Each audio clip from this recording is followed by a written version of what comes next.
kaalvoete.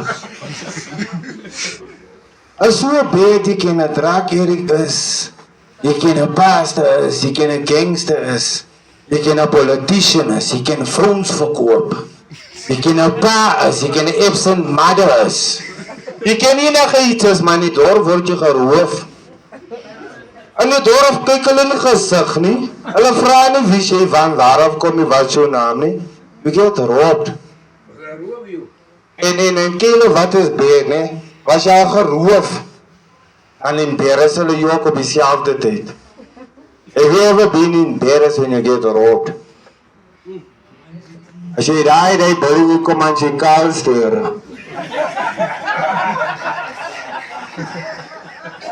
Die skaalstere poedel naken, jy kom van die werk en kyk hoe lyk jy. Ek gaan huis toe, night shift, ek gaan huis toe, I'm on my way home. Maar as ek my oor oop maak, ek sien jullie weer aan my, jokie aan en net nog, ek ga het ook in. The police say, what just happened here? Ek say, sir, you know what? I just opened my eyes. And this is what happened. Maar nou is my Engel tokkie so goed, ek kyk my en hy sê, hier is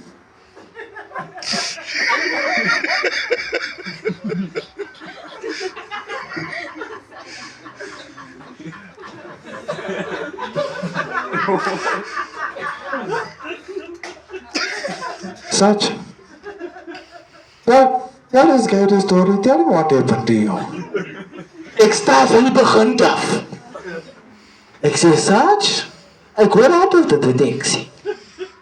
From North, you can't send the text me 3 minutes. Because you don't know if you run.